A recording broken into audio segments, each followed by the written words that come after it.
कहते हैं जहाँ विचार नहीं मिलते हैं वहाँ पर मैत्री भी नहीं करना चाहिए, यानी कि मित्रता भी नहीं करना चाहिए। लेकिन बहुत सारी बार ऐसी मजबूरियाँ होती हैं कि हमें ना चाहते हुए भी उस व्यक्ति से मित्रता करना पड़ती है।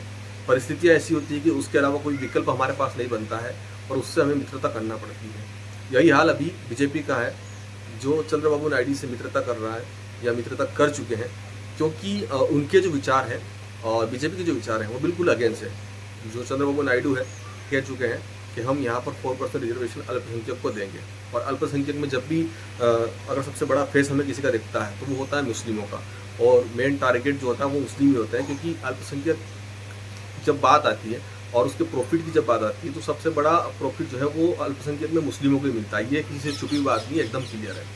बीजेपी में अमित शाह ने कई बार तेलंगाना में जब रैलियां करी अभी लोकसभा चुनाव से पहले, या और भी कहीं रैलियां करी, तो उन्होंने एकदम क्लियर कट कहा था कि जो 4% रिजर्वेशन गवर्नमेंट देती है, राज्य सरकारें जब देती हैं, तो वो सीधा सीधा डाका है एससी के रिजर्वेशन पे, एसटी के रिजर्वेशन पे और ओबीसी के रिजर्वेशन पे। और अब चंद्रबाबू नायडू जब उनकी सरकार वहाँ पर है तो वो 4% रिजर्वेशन जो है वहाँ पर लागू करेंगे, क्योंकि वो उनके पोर्टफोलियो में था।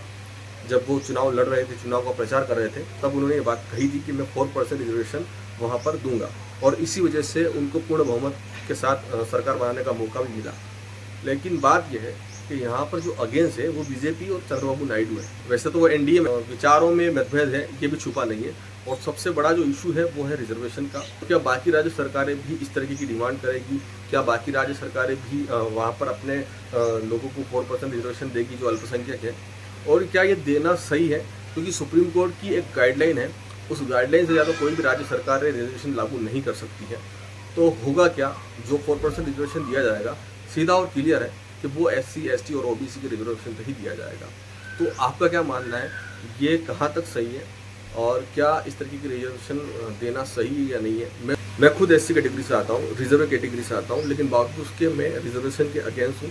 मैं ये नहीं चाहता कि किसी भी ऐसे व्यक्ति को रिजर्वेशन दिया जाए जो पहले से बहुत अच्छा हो, जिसके पास सारे सुख सुविधाएं हों, और वो रिजर्वेशन लेके किसी गरीब का हक मारे, किसी गरीब की ऐसी सीट खाए जहाँ पर उसका पूरा हक था गरीब का, और वो पूरी कोचिंग के साथ वो सीट को ले जाए। तो मैं ऐसे हर रिजर्वेशन के खिलाफ हूँ, और जो 4% रिजर्वेशन की बात की जा रही है अल्पसंख्यकों को देने की, उसके तो मैं बिल्कुल अगेंस्ट हूँ। आपका क्या मानना है? कमेंट सेक्शन में कमेंट करके जरूर बताएं। मिलते हैं नेक्स्ट वीडियो में।